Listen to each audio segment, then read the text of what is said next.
हनुमान के नमः पार्वती पतये हर हर हर महादेव।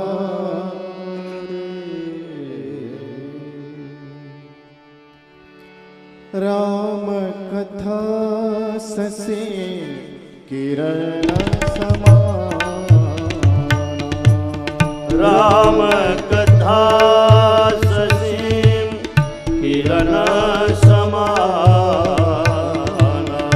संत चकोर करहि जेहि पाना।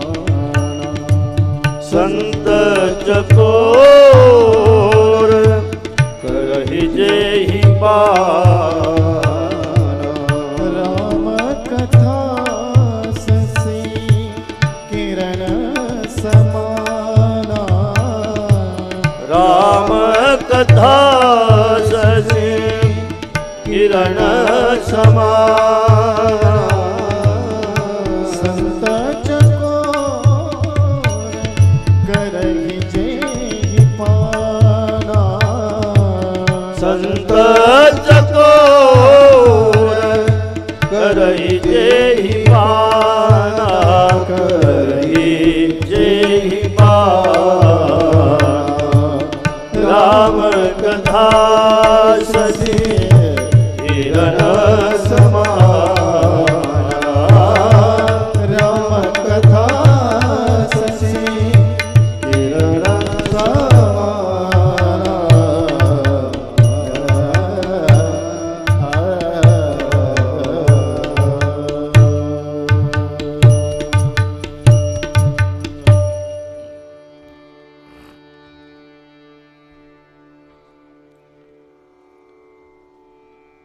तळणी या गावामध्ये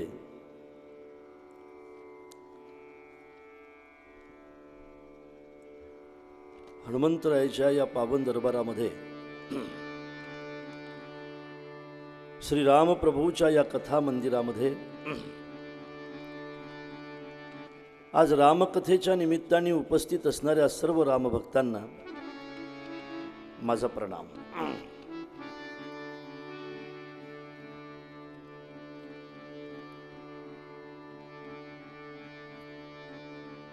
सज्जनानो, कालपासून सुरू असलेल्या रामकथेचा आजचा हा दुसरा दिवस आहे। हे कथारूपी वाक्पुष्प भगवतचरणी समर्पित करण्याच्या निमित्ताने आपण या ठिकाणी सगळे एकत्रित आहोत। माझ्या रामप्रभूची कथा अगम्य आणि अपूर्व कथा आहे। अनेक संत महात्म्यांनी ज्या रामप्रभूच्या कथेचा विचार केला, त्या कथेचा विचार करण्याची संधी आज आपल्याला प्राप्त होते, हे आपलं परम भाग्य आहे।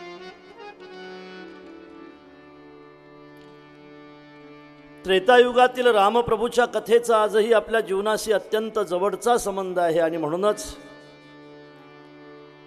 आपण रामप्रभूच्या कथेचा या ठिकाणी विचार करत आहोत। रामप्रभूची कथा हे एका आदर्श प्रपंचाची कथा आहे।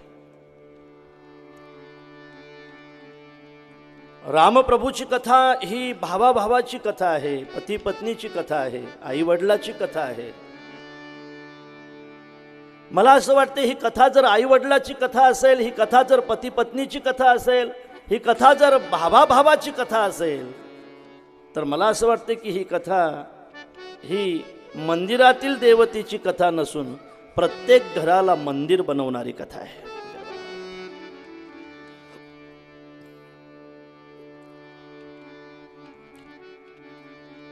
मला असं वाटतंय परमार्थाचा जर आपण विचार केला तर परमार्थ आपल्यापासून फार दूर आहे। तुमच्या जवळ असेल तर मला माहित नाही, पण आपल्यापासून तरी फार दूर आहे गड्या परमार्थ। एखाद्या माणसाने विचार करावा की बाबा मला पारमार्थिक बनायचं आहे, त्यांनी माझ्यासारख्या कथाकाराला आणि कीर्तनकाराला विचारल्यापेक्षा त्यांनी देहूमध्ये जावं, जगद्गुरु तुकोबा रायांना विचारावं की बाबा तुम्ही जसे पारमार्थिक आहात, तुमचं जसं नाव 400 वर्ष झाले तरी सुद्धा टिकून आहे, आमचं सुद्धा लोकांनी नाव घेतलं पाहिजे ना. आम्हाला सुद्धा पारमार्थिक होण्याची इच्छा आहे, आम्हाला पारमार्थिक होण्याची इच्छा आहे. आमची इच्छा आहे आम्ही पारमार्थिक झालो पाहिजे. यासाठी आम्हाला काय करावं लागेल असा जर प्रश्न तुम्ही देहूमध्ये जाऊन तुकोबारायांना विचारला, तुकोबारा याचं उत्तर देतील की बाबा रे, खरं म्हणजे तुम्ही या भानगडीत पडू नका, आणि पडायचं असेल तर तुम्हाला खरं म्हणजे मी सांगतो ते करावं लागेल. काय करावं लागेल बाबा आम्हाला पारमार्थिक होण्यासाठी? महाराज म्हणतात, एखादा माणूस तुमच्या घरी किंवा एखाद्या माणसाने तुम्हाला काट्याने जरी मारलं, काट्याने, ऐकताय ना तुम्ही, ऐका बरं का, एखाद्या माणसाने तुम्हाला काट्याने जरी मारलं तरी पारमार्थिक बनण्यासाठी तुम्हाला त्याचे पाय चपण्यासाठी त्याच्या घरी जावं लागेल.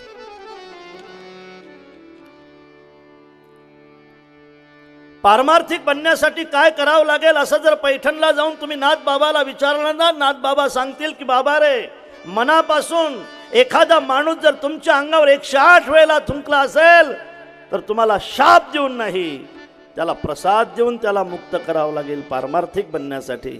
ही जर तुमची ताकद असेल तर तुम्ही पुढची पावलं टाका, नाहीतर पारमार्थिक बनल्यापेक्षा तुम्ही चांगले प्रापंचिकच बना.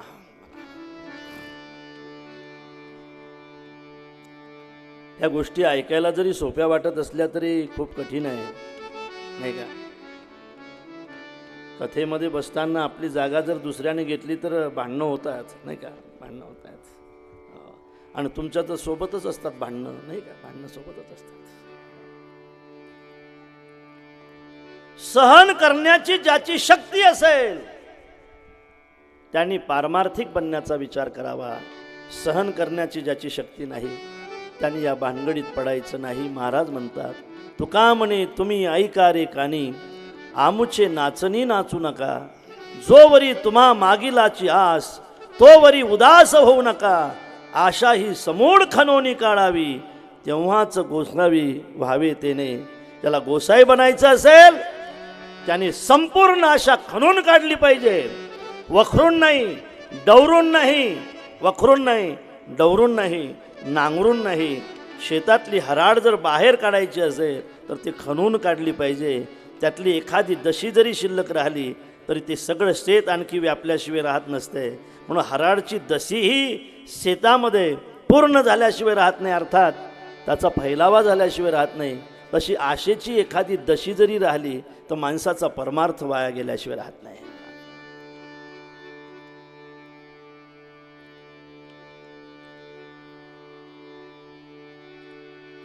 आणि म्हणून पारमार्थिक बनणं ही गोष्ट आपल्या जीवनामध्ये अत्यंत कठीण आहे असं मला वाटतंय. ज्यांच्या आशीर्वादाने हा सप्ताह चालू आहे,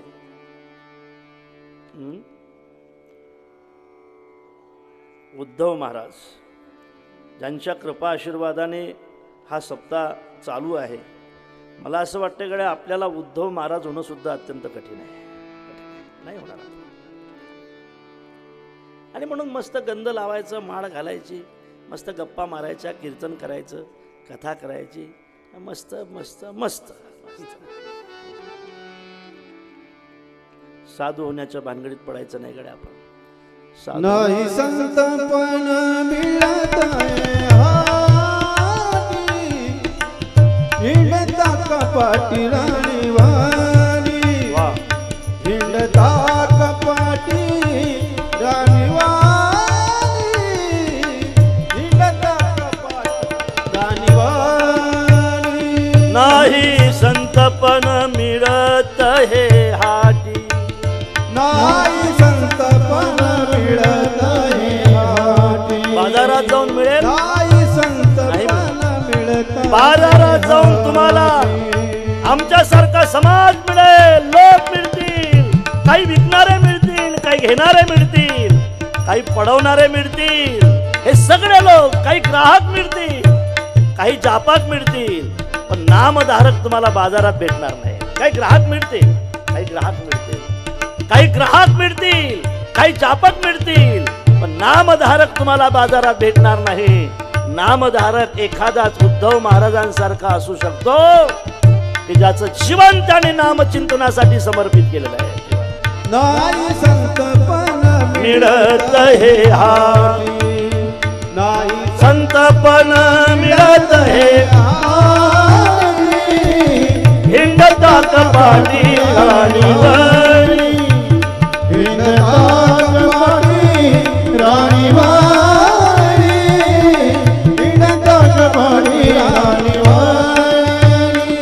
राणीवाणी, राणीवाणी.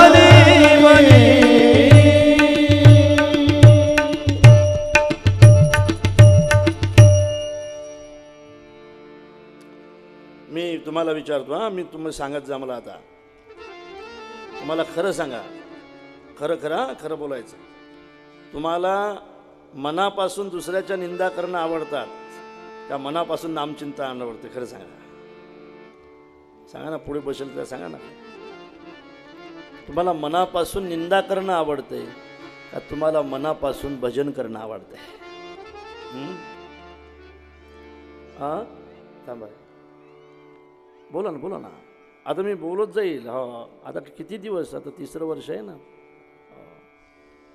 तुम्हाला मनापासून दुसऱ्याची निंदा करणं आवडते का मनापासून भजन आवडते? काय? भजन. भजन.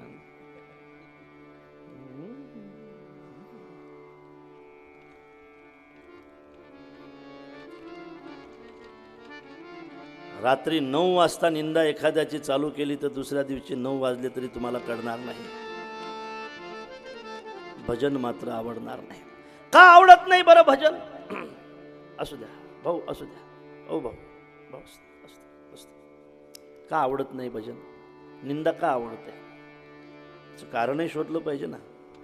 आमच्यासारख्या महाराज लोकांना सुद्धा भजनापेक्षा दुसरेच काही विषय आवडतात. त्याचं कारण शोधलं पाहिजे ना. असं का घडते? आपल्याला भजन का आवडत नाही, निंदा का आवडते?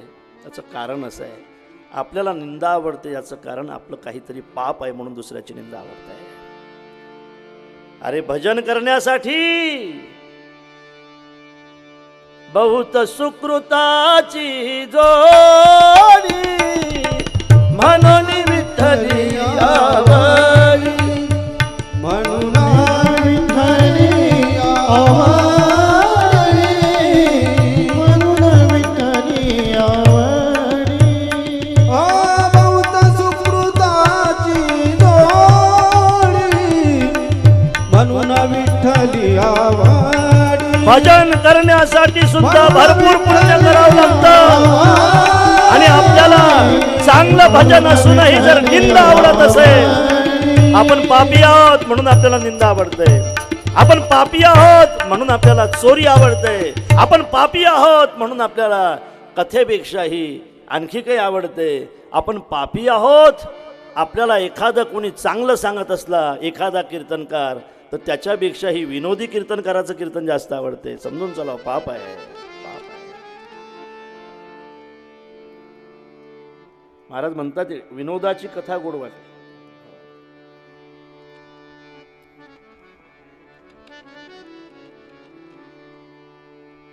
हरिकथा कोणी असं म्हणतायत न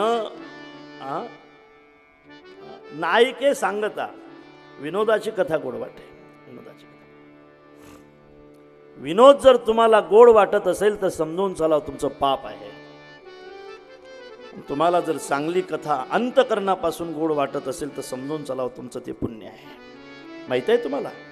तुमच्या माहितीसाठी सांगतो. कथा करण्याचा अधिकार कुणाला आहे? कथा ऐकण्याचा अधिकार कुणाला आहे? महाराज भागवतातला एक श्लोक आहे, कथा ऐकण्याचा आणि कथा करण्याचा अधिकार कोणाला आहे याबद्दल बोलत असताना भागवतकार असं म्हणतात, शृण्वन् जनार्दन कथा गुण कीर्तनानी देहेन यश पुलको दमरो मराजी नोत्पद्यते नयनयोर विमलान भूमाला धिक्तश्च जीवितमहो पुरुषाधमश्च. आपण सगळे एकाच जातीचे आहोत म्हणून बोलायला हरकत नाही. कथा करत असताना, कथा सांगत असताना ज्याच्या शरीरावर अष्टसात्विक भाव उत्पन्न होणार नाहीत, ज्याच्या नेत्र पाझरणार नाहीत, ज्याचे रोमांच उभे राहणार नाहीत, ज्याचा देह पुलांकित होणार नाही, मला असं वाटते अशा कथा करणाऱ्याचा आणि अशा कथा ऐकणाऱ्याचा धिक्कार असो, धिक्कार असो. ज्याला अष्टसात्विक भाव उत्पन्न होत नसतील कथा करत असताना आणि कथा ऐकत असताना सुद्धा ज्याला अष्टसात्विक भाव उत्पन्न होत नसतील, भागवतकार म्हणतात त्यांनी कथा करायची नाही, त्यांनी कथा ऐकायची नाही. आता त्यालाच कथा करावी लागते, त्यालाच कथा ऐकाव्या लागतात. याचं कारण श्लोकामध्ये जे कथाकार सांगितलेले आहेत तसं कथाकार शिल्लक नाहीत म्हणून ऐकावं लागतं. कंठी प्रेम दाटे, कंठी प्रेम दाटे, नयनी लोटे. कंठी प्रेम दाटे, कंठी प्रेम दाटे, नयनी लोटे. कंठी प्रेम दाटे, नयनी लोटे, हृदय प्रगटे राम. नेत्र आपोआप पाझरले पाहिजे. हृदय प्रगटे हृदयामध्ये रामरूपाचं प्रागट्य होईल. अनेक सगळा स्वार्थ तुम्हाला तुच्छ वाटेल, सगळा प्रपंच तुम्हाला तुच्छ वाटेल, सगळा लौकिक तुम्हाला तुच्छ वाटेल. ज्यावेळेला कथा करत असताना, कथा ऐकत असताना ज्यावेळेला तुमचे नेत्र पाझरत असतील ना, त्यावेळेला इंद्राचं जीवन सुद्धा तुम्हाला तुच्छ वाटेल, इंद्रपद सुद्धा तुच्छ वाटेल. हा आनंद आहे दादा, हा आनंद ज्याला घेता आला ते भाग्यवान आहे. आपल्याला तो मिळत नाही, आपल्याला तो घेता येत नाही, याचं कारण आपलं पाप आहे. त्याचे नेत्र पाझरत असतील, मला असं वाटते त्याच्यासारखा भाग्यवान कोण असेल. वेदांत वाक्येषु सदा रमंतो, भिक्षान्न मात्रे न चतुष्टी म्हणता. हृदय प्रगट राम रूप, हृदय प्रगट राम रूप. मग राम नामे, मग राम नामे उपले आवली. मग राम नामे, मग राम नामे उपले आवडी.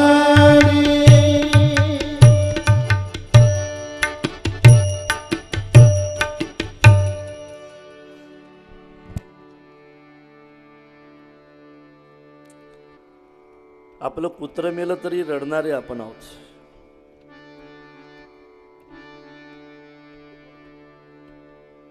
अरे म्हशीचं वगारू मेलं तरी महिला रडतायत.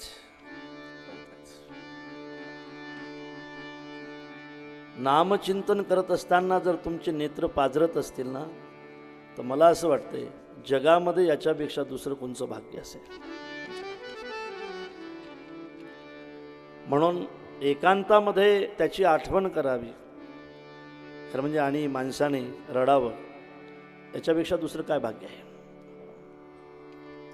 आणि मी सांगून जाईल महाराज की मला असं वाटतंय की ज्यांनी अष्टसात्विक भाव उत्पन्न होत असतील ते मग भजन असंच असलं पाहिजे असं नाही, हेच भजन असलं पाहिजे असं नाही.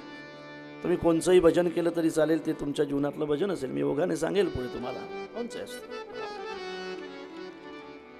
आणि म्हणून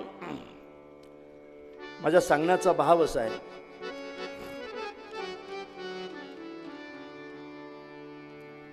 पारमार्थिक होणं ही गोष्ट अत्यंत कठीण आहे, अत्यंत कठीण आहे. व्हायचंही नाही आपल्याला. तुम्हाला व्हायचं का? अरे तुम्हाला पारमार्थिक व्हायचं का? तिकडे पाठीमागं आपल्याला नाही व्हायचं, तुम्हाला व्हायचं आहे कोणाला? हां, तुम्हाला जर पारमार्थिक व्हायचं असेल ना, इथं काटे आणून जोडतो तुम्हाला. व्हायचं आहे का? नाही व्हायचं आहे, तुम्हाला सुद्धा व्हायचं नाही. माझी रामकथा आपल्याला विनंती करते, पारमार्थिक व्हायचं नसेल ना तुम्हाला, रामकथेची विनंती आहे, तुम्ही चांगले प्रापंचिक तरी झाले पाहिजे ना, प्रापंचिक तरी झाले पाहिजे. अरे परमार्थाचा आनंद आपल्याला मिळणार नाही, न मिळू द्या, न मिळू द्या. मारा गोडी त्या परमार्थाला, काही घेणं नाही आपल्याला. परमार्थाचा आनंद तुमच्या जीवनामध्ये मिळत नसेल